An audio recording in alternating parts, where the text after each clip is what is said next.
चलो गपशप कर लेते हैं, आराम, रिलैक्स। नाटक कर रहे हैं, अक्षय कुमार इंटरव्यू ले रहा है और उसको लाइव कर रहे हैं।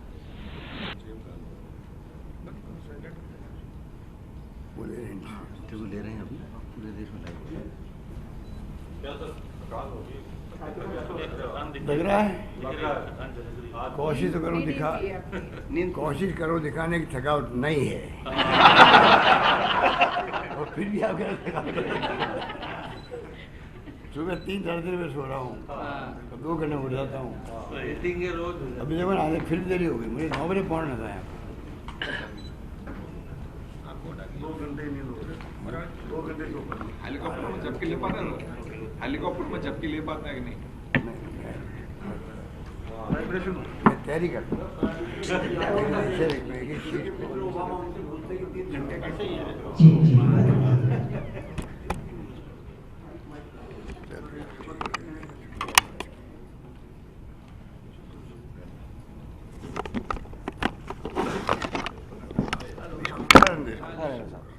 तो मोदी जी जो है जिस रूप में कैंपिंग कर रहे हैं, व्यक्तिगत छीटाकशी, व्यक्तिगत आरोप राहुल गांधी पर, विपक्षी नेताओं पर, खुद ही सवाल खड़े कर रहे हैं। कांग्रेस चिल्ला रही थी कि पाकिस्तान के पास में एटम बम है, कब चिल्ला रही थी?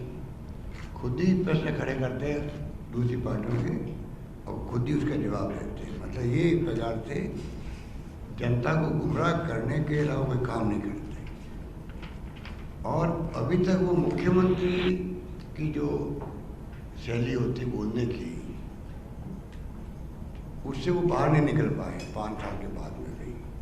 जो अनुभव उनको 5 साल का होना चाहिए प्राइम मिनिस्टर के रूप में, देश और दुनिया के प्राइम मिनिस्टर देखे हमने। ये पहले प्राइम मिनिस्टर हैं जो इस शैली में कमेंट करना, इस शैली में बॉडी लैंग्वेज, इस शैली में आरोप लगाना, और इस शैली में आप विदेशों में जाकर के भी ये कहना कि हमारे देश में कुछ भी नहीं हुआ था, अब मैं नया भारत का निर्माण कर रहा हूँ। मेरे ख्याल से कोई विदेशी प्राइम मिनिस्टर आया होगा इंडिया में, उससे भी ऐसा नहीं किया होगा। तो आम लोगों को सोचना पड़ेगा कि खाली अच्छा ऑडिटर होने से काम नहीं चलता, उनके बुलावे में नहीं आए, उनके जो सोशल मीडिया का जाल बिछाया हुआ है, जो गुमराह करा नई पीढ़ी को, उस बुलावे में नहीं आए, वरना बाद में हम लोगों को तकलीफ होगी। मेरा मानना है बोलते बड़ी अच्छी बातें हैं, या तो मैं रहूँगा या आतंकवाद रहेगा।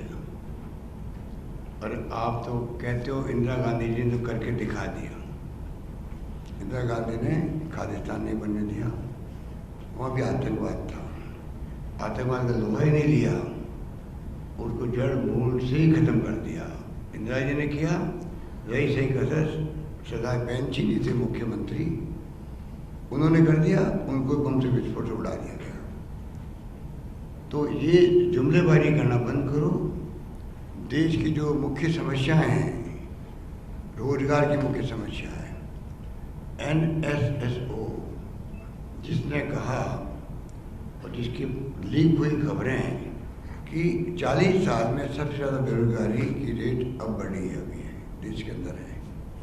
आज सबसे ज़्यादा दुखी कोई है तो युवा है रोजगार के लिए, उस पर कोई चर्चा नहीं कर रहे। किसान आत्महत्या कर रहा है, उस पर कोई बात नहीं कर रहे हैं, इनका क्या होगा? तो आप खाली पाकिस्तान के इर्द गिर्द जो घुमा करके राजनीति और देशभक्ति की बात करके, जैसे बाकी लोग देशभक्त है ही नहीं, और धर्म के नाम पर आप ध्रुवीकरण करो चुनाव का। ये चुनाव इस प्रकार से लोकतंत्र को कमजोर करने की स्थिति बन जाएगी। लोकतंत्र मजबूत तब है जब अनेकता में एकता है। इंदिरा गांधी ने उदाहरण पेश किए, जरूरत पड़ी तो 65 में वार हुआ, लाल बहादुर शास्त्री वक्त में जय किसान जय जवान की बात की गई। आज भी लोग याद करते हैं, लोग विजय हुए थे उस वक्त। 71 का वार हुआ, बांग्लादेश का उदय करवा दिया। 96,000 कर्नल, जनरल, मेजर्स और सैनिकों को सरेंडर करवाना कोई कम बात नहीं थी। मैं तो खुद गया हूँ वहाँ पे मोदी जी, मैंने जाके देखे वहाँ पे 15 दिन शरणार्थी शिविर मैंने काम किया है। 1 करोड़ शरणार्थी आ गए थे बांग्लादेश हमारे मुल्क के अंदर। हमारी फौजों ने बाद में जब युद्ध हुआ तो विजय प्राप्त करी और 93,000 उनके सैनिकों को और सब अधिकारियों को बंदी बना दिया, उनका हथियार सरेंडर करवा दिए। वो भी टाइम देखा हमने। मोदी जी कई बातें कहते रहते हैं। मुझे कल कहना पड़ा एक मीटिंग के अंदर, मोदी जी आप मुझ पे भी वार कर रहे हो जो तुम आकर के, और चुनाव जीतने के लिए उनके तर्कों में कोई दम नहीं है। गली गली में घूम रहे हैं, 24 सीटों की परवाह नहीं है। तो क्या आपको परवाह है? कांग्रेस की 24 सीटें जो है दोस्तों के अलावा उनकी परवाह मोदी जी को है क्या? अगर मुझे नहीं है तो हम तो 2-3 बार आगे कैंपेन करके आ चुके हैं। सचिन पायलट हो, अविनाश पांडे हो, हमने शानदार कैंपेन किया। सबसे अच्छा कैंपेन सालों बाद पहली बार हुआ राजस्थान के अंदर। तो मोदी जी आकर के यहाँ चुनाव जीतने के लिए पता नहीं और भी उन्होंने कुछ कह।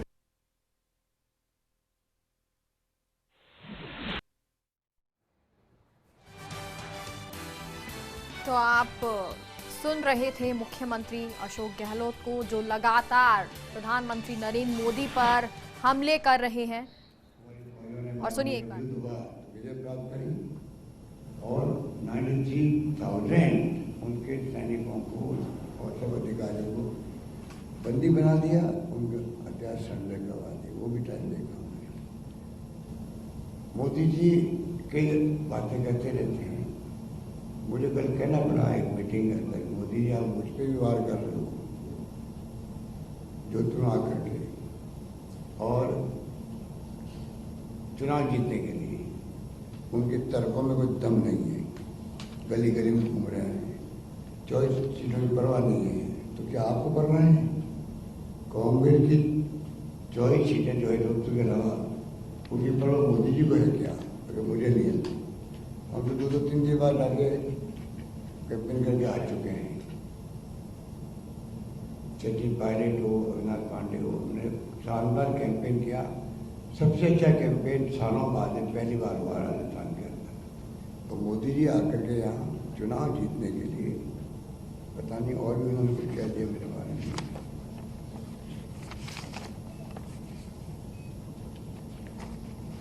तो आप लोग बैठे हो, आप कराते हैं।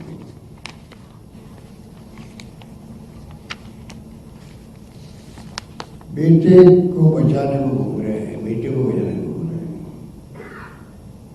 गली गली में घूम रहे हैं। 22 सीटों की परवाह नहीं, हार मानती है। ये कि बेशर्मी के साथ चीफ मिनिस्टर भारत के सौर्य के बजाय पाकिस्तान के दुष्प्रचार पर विश्वास करते हैं। सपूतों के सफर सराहने के बजाय पाकिस्तान के सपूतों की बात को लेकर भ्रम फैलाते हैं। सेना के शौर्य पर प्रतिशत लगाते हैं। पाकिस्तान के प्रमुख ने कुछ स्वीकार कर रहे हैं।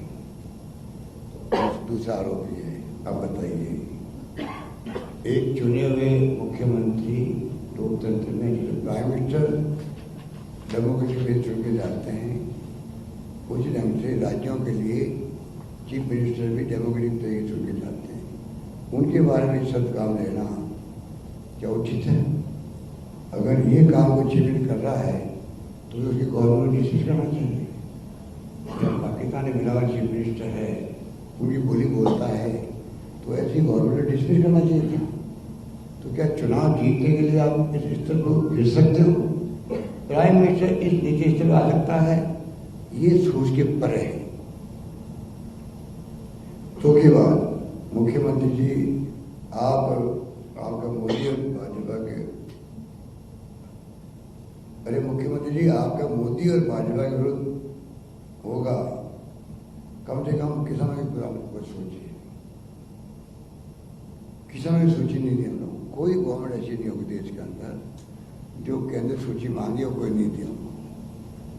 इसको जानबूझ करके ये बार बार बोलते हैं। जब आए थे वो किसान योजना शुरू करी इन्होंने, संबल योजना, 2,02,000 रुपये का जो इंस्टॉलमेंट देना शुरू किया, तब भी ये बात बोली थी कि रास्ता सूची निवेश है। कर्जा माफी 31 दिन में क्या होगा? कर्जा माफ मोदी जी को जानकारी होनी चाहिए। कर्जा माफ सीसी बैंकों का, भूमिका बैंक का हो चुका है। नेशनल बैंक है, केंद्र सरकार के अंडर आती है, मोदी जी के अंडर आती है, वो कॉपरेट नहीं कर रही है। तो मोदी जी चाहते ये आरोप लगाने की बजाय उनको चाहिए था कि वो कहते हुए जिस स्टेट गवर्नमेंट ने ये फैसला किया कर्जा माफी करने का, आप लोग कॉपरेट करो, तो जल्दी बातचीत होकर वो फैसला हो सकता था। हमने वादा किया एनपीए वाले 2 लाख तक के कर्जे माफ करेंगे हम लोग नेशनल बैंक के, तो हमारी बातचीत चल रही है, वो लोग फंड लागू हो गया, उसके बाद फिर कर लेंगे। इस प्रकार से जो मोदी जी बोले हैं, इस प्रकार से जोधपुर में और उदयपुर में मैं समझता हूँ मुझे उनको कंडेम करना चाहिए, कंडेम करना चाहिए। चुने हुए मुख्यमंत्री के बारे में जहाँ 7 करोड़ आवाम का सवाल है, आपका तो 30 करोड़ जनता का सवाल है।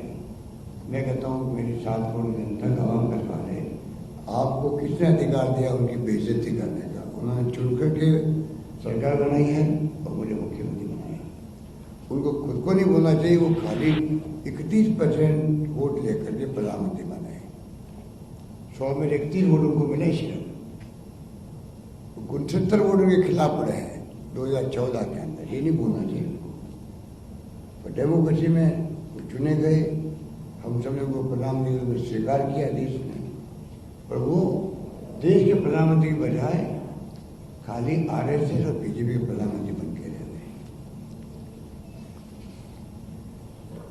अन्याय बहुत किया हमारे साथ। स्मार्ट सिटी का तो किया ही किया, जो बेइज्जती के रूप में मानते हैं हम लोग जो तो आज। और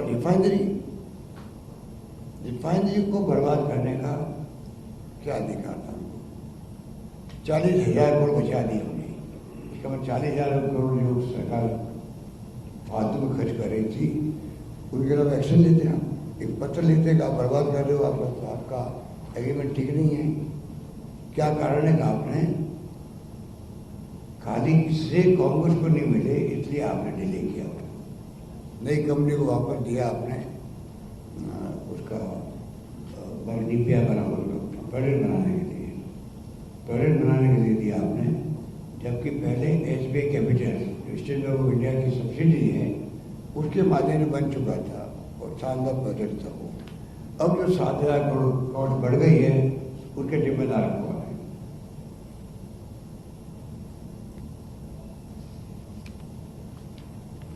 एक और बात बहुत गंभीर है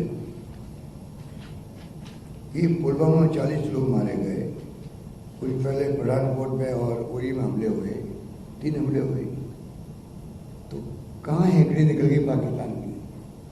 आपके रहते हुए आतंकवादी वहाँ से बुलंद हुए हैं। कश्मीर में आतंकवादी घटनाएं बढ़ी है, लोग हमारे ज़्यादा मारे गए आपके राज के अंदर, हमारे लोग ज़्यादा शहीद हुए हैं और पाकिस्तान हेकड़ी निकल गई। ये आपका जनता को मैसेज देने के लिए हेकड़ी निकल गई, जोश भरने के लिए, चुनाव जीतने के लिए वो भी। उसके अलावा कुछ जुमला भी है आपका, ये जुमला है। 3 दिन हमले नहीं हुए। सबसे जो मैं कह रहा ब्लंडर किया मोदी जी ने, वो किया है ISI, जिसका पूरा देश जानता है। ISI भी वहाँ पे जो इंटेलिजेंस एजेंसी है, उसके कारण आतंकवाद आता है देश के अंदर पिछले 40 साल से।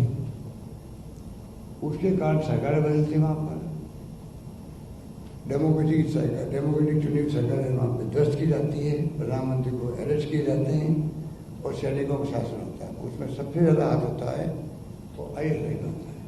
उस ISI को आपने दिखा दिया, पठानकोट दिखा दिया, हिंदुस्तान के रास्ते दिखा दिया आपने।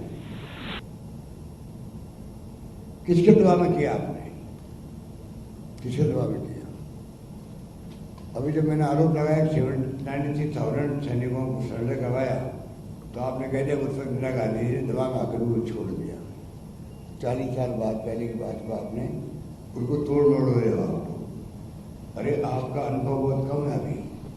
वो 20 साल पहले ही राजनीति में आए हैं, मुझे 40 साल अधिक समय हो गया है। उनको चाहिए विपक्षी लोगों से भी हम जैसे अनुभव लोगों से बात नहीं करें। अगर प्रधानमंत्री पद पे आना एक बात है, पर शासन से देना देश को वो दूसरी बात है। अगर वो प्रधानमंत्री बनने के बाद में समझ जाते हैं हाँ इस पर बहुमत मुझे मिला है, पर 31% ही वोट मिला है, तो मुझे छप्पन का छीने की जो मैंने बात करी है, अब उसको मुझे कायम रखते हुए विपक्षी पार्टियों से मुझे बात करनी चाहिए। CPM, CPI, कांग्रेस और भी जो दल है, DMK, जो भी दल है, देश के हित को सर्वोपरि रखने चाहिए।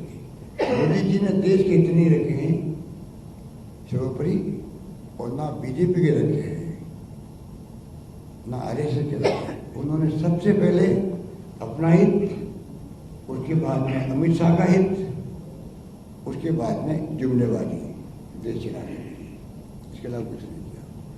अगर वो हम जैसे अनुभवी लोगों ने बात करते बुला बुला करके, पंडित नेहरू क्या करते थे, इंदिरा गांधी क्या करते थे, कई बार UN में भेजा, अटल बिहारी वाजपेयी विपक्षी नेता थे, उनको भेजते थे संयुक्त राष्ट्र संघ के अंदर भारत को रिप्रेजेंट करने के लिए।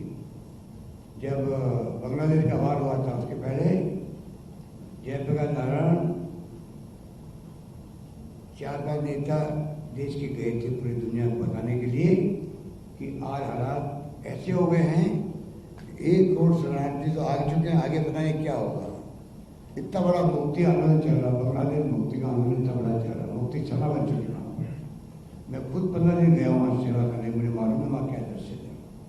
तो कहने का मतलब कि हम जैसे अनुभवी लोगों से बात करते हैं, मोदी जी, सोनिया गांधी जी से बात करते, सीताराम येचुरी से बात करते, डी राजा से बात करते, करुणानिधि से बात करते, चाहे विपक्ष थे, सब लोगों ने बात करते, तो मैं समझता हूँ ज्यादा अच्छा शासन दे सकते थे। पर उन्होंने अपने घमंड अहम के अंदर 5 साल निकाले हैं और अब नतीजे भुगतने के लिए तैयार है। देश समझ चुका विचार, और ये बताइए हमला क्यों हुआ पुलवामा के अंदर। आपने हमले की जिम्मेदारी लेने की बजाय आपने ध्यान डाइवर्ट करने के देश का, उसमें आप कामयाब भी हो गए। आपने एयर स्ट्राइक की, कोई बात, हमें सबको घर में कोई संदेह नहीं करता सेना के पराक्रम पर और शौर्य पर, कभी भी नहीं किया। देश को गर्व रहता है 62 के बाद में, 65 में, 71 में और कारगिल के अंदर। 56 लोगों के घर में गया हूँ, शहीदों के घर में, जब कारगिल युद्ध हुआ था, वाजपेयी जी थे प्राइम मिनिस्टर। कभी भी आज तक हिंदुस्तान की जनता ने, कोई राजनीतिक पार्टियों ने एकजुटता दिखाई। राहुल गांधी जी ने अभी एकजुटता दिखाई सरकार के साथ में, जैसे आपने सर्जिकल स्ट्राइक करी या पुलवामा में हमला हुआ, खुद ने मनगढ़ंत बातें कर दी और खुद इसके जवाब दे रहे हो।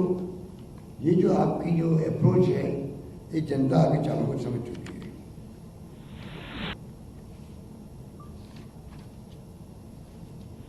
वाजपेयी ने कहा था, मैं उन लोगों में नहीं हूं जो मैं कहूं कि 50 साल में कुछ भी नहीं हुआ देश के ऊपर। ये कह के तो हमारे देश के जो हिंदुस्तानी लोग हैं, मजदूर भी है, इंजीनियर्स भी है, व्यापारी भी है, सब लोग हैं, उनकी बेइज्जती करना होगा। ये हाउस के अंदर पार्लियामेंट में मोदी जब प्राइम मिनिस्टर बने अटल बिहारी वाजपेयी जी, तब उन्होंने कहा कि मैं उन लोगों में नहीं हूँ जो कहे 50 साल में कुछ नहीं हुआ।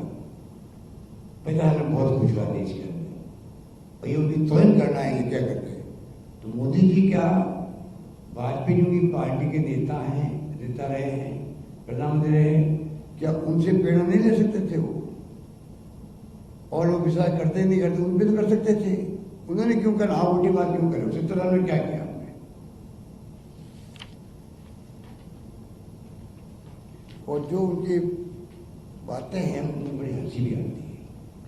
उन्होंने बाबा गोरखनाथ जो 11वीं सेंचुरी में पैदा हुए, संत कबीर 15वीं शताब्दी के थे, गुरु नानक 16वीं शताब्दी के थे, मोदी जी कहते तीनों बैठ के अपनी चर्चा किया करते थे। बता दीजिए क्या कमाल का मोदी जी, कमाल कर दिया। संत कबीर के 620वें जन्म शताब्दी दिवस पे गया तो तीनों बैठ करके बाबा गोरखनाथ, संत कबीर, गुरु नानक बैठ के चर्चा किया करते थे। पता ही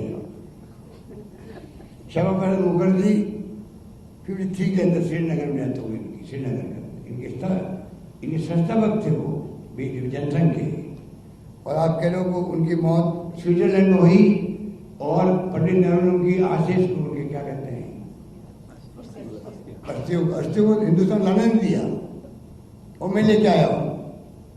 बाद में मालूम पड़ा कि वो जो मालूम पड़ा पोल खुल गई तो इनकी पार्टी के नेता लगाने नहीं, वो तो उनका मतलब था ये कोई दूसरे वो थे, वही गुजरात के थे, उनकी अस्थि लेके आए थे, उनकी अस्थि लेके आए थे और बता दिया उन्होंने स्वामी कृष्ण वर्मा थे कोई, 29 में डेथ हुई थी स्विट्जरलैंड के अंदर, उनकी अस्थि मुख्यमंत्री के रूप में लेके आए थे और श्यामा प्रसाद मुखर्जी की अस्थि लेके आया उन्होंने। बताइए कमाल का आदमी।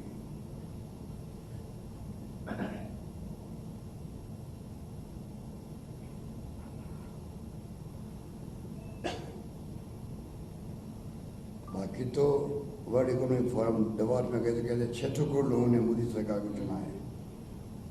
पता नहीं कुछ भी कहते, मोदी जी का मतलब तो मैंने आपको कुछ झलके दिखाई है। बाकी तो आप देखते हो कि वो क्या क्या बोल सकते हैं, क्या कर सकते हैं, खाली जुमलेबाजी करते हैं और कुछ नहीं करते।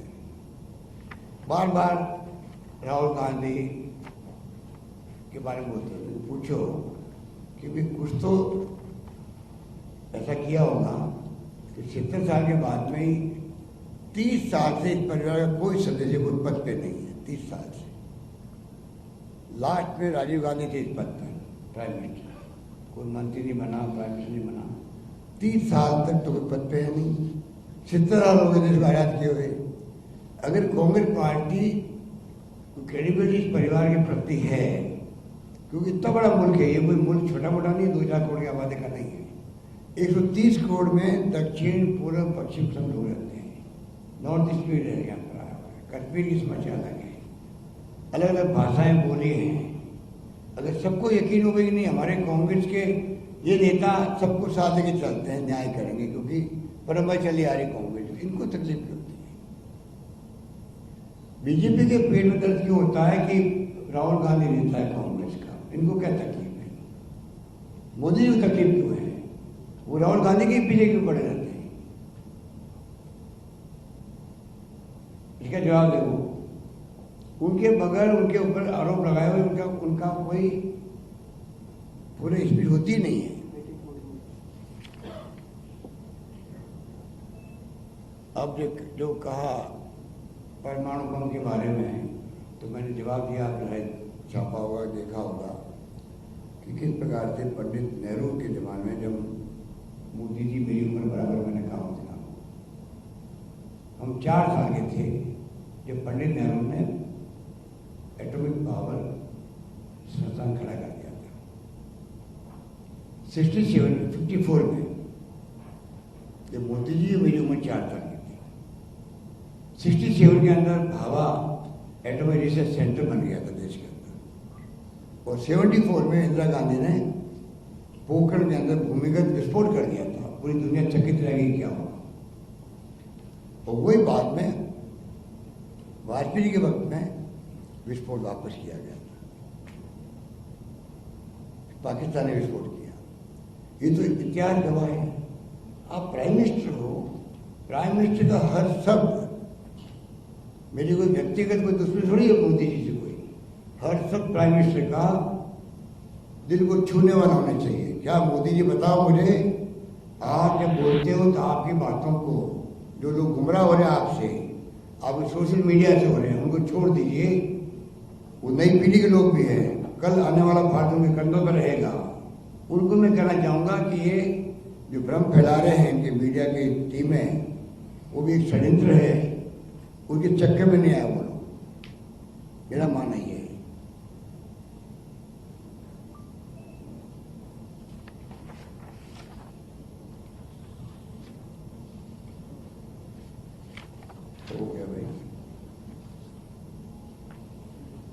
एक और बात उन्होंने कह दी, सरदार पटेल के फ्यूनरल में पंडित नेहरू आए नहीं थे, भगत सिंह नहीं मिलने गए थे।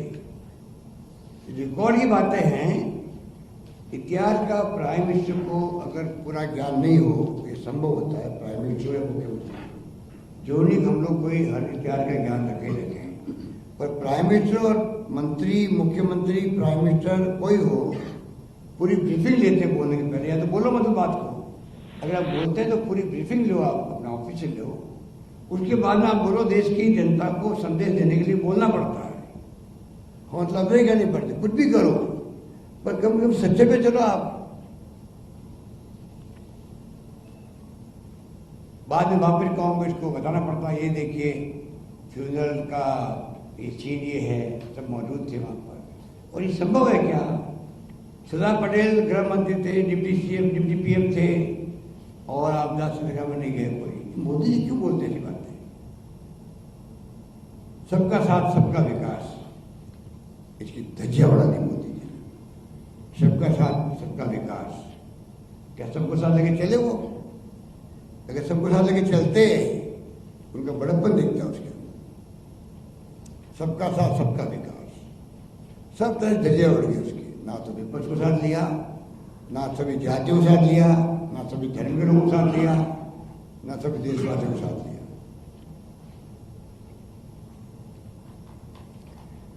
अच्छी बात कही, समावेशी विकास करूंगा मैं, इंक्लूसिव ग्रोथ कहती है, वो उनको पता ही नहीं।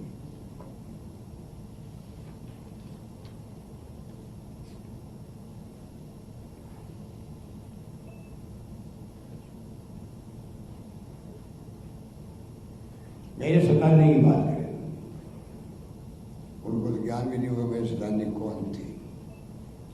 खाली उनको किसी ने कह दिया मेजर सदान सिंह जी की धरती पर, जो उन्होंने कहा ना यहाँ पर जवानों के विशेष अधिकार, इनको पता नहीं होना चाहिए मेजर सदान सिंह के दाह संस्कार में खुद शामिल हुआ।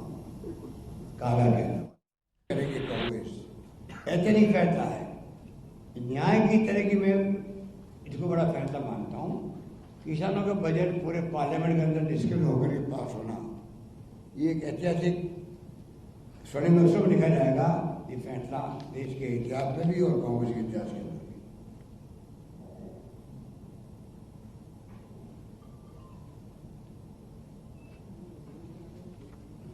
घोषणा पत्र बकवास है उनका, उसमें कोई दम नहीं है, उसकी बात खुद भी नहीं कर रहे लोग।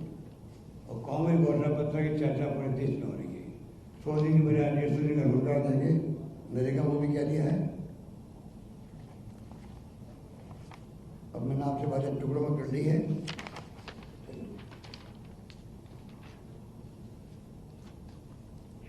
तीन महीने की सरकार है। अंत में कहना चाहूंगा, हमारी सरकार 3 महीने पुरानी सरकार है और ये चुनाव हमारे लिए महत्वपूर्ण है। हम चाहेंगे कि चुनाव, हम लोग मिशन 25 लेके चल रहे हैं, ये चुनाव हम जीतेंगे तो हमारी सरकार को मजबूती मिलेगी। 5.5 साल तक सरकार जम के काम करेगी। जो समस्या राजस्थान की उनको समाप्त करेगी, चाहे सिंचाई हो, चाहे किसानों की समस्याएं हो, पानी, बिजली, शिक्षा, स्वास्थ्य, सड़कों की जो हमने योजना बना रखी है, कमी नहीं आएगी। और जिन कल्याणकारी योजना पहले उन्होंने दी है उसको और आगे बढ़ाएंगे। चौमुखी विकास हुआ राजस्थान का। 5.5 साल हमारे पास में है। जनता से अपील करेंगे कि आप जम करके साथ दो कांग्रेस का। मोदी जी, अमित शाह जी, इनके झांसे में नहीं आए कोई आदमी, ये झांसेबाज लोग हैं। इनमें सच्चाई की तो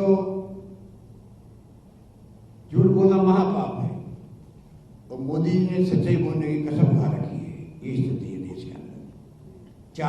चार मीटिंग करके गए, वो सच्चाई का पुट नहीं था, बस जुमलेबाजी थी उसके। धन्यवाद। बोलिए बात। ये जो आपने सीबीआई की बात की ना, जुडिशरी को लेकर, तो क्या चाहते हैं आप? एक्सेप्ट करें या क्या करें इस मामले में? अरे ये तो अभी तक लॉ मिनिस्टर को, मोदी जी को, राष्ट्रपति को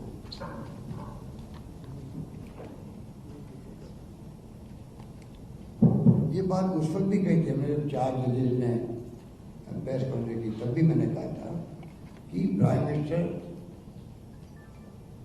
लॉ मिनिस्टर बातचीत करे, वो रास्ता निकाले। देश की जुडिशरी अगर ये स्थिति बनेगी 4 जनों को प्रेस कॉन्फ्रेंस करनी पड़े सीबीआई के खिलाफ में, मायने रखते उसका। उस वक्त अगर समाज के तो शायद ये नौबत नहीं आती, आज हुआ है ये। उसकी बजाय उन्होंने क्या किया, उन्हीं दिनों के अंदर जो छापे शिविर डाले थे पुलिस पर, रात को 2 बजे पुलिस को भेजा सीबीआई के हेडक्वार्टर पर और छापा डलवा दिया डायरेक्टर सीबीआई के ऑफिस के अंदर, सब फाइलें मंगानी मांग ली। ये काम मोदी जी ने किया है, ये काम मोदी जी ने किया। जोधपुर की सभा में दो आरोप आप पे और लगाए थे मोदी ने, शायद इसमें नहीं था। एक तो उन्होंने कहा आप जयपुर से ज्यादा दिल्ली के चक्कर लगाते हैं। दूसरा आरोप था कि आपने कर्नाटक में सरकार बनाई, आप उन्हीं के साथ में खड़े थे, एस कुमार स्वामी के साथ में, जो ये कह रहे हैं साहब बेरोजगार लोग फौज में रोटी के लिए जाते हैं। ये वही अशोक गहलोत है जो उनके साथ हाथ खड़े करके। ये तो मैं कह रहा हूँ, अनुभव की कमी नहीं, मैंने बोलता हुआ ये अनुभव की कमी है।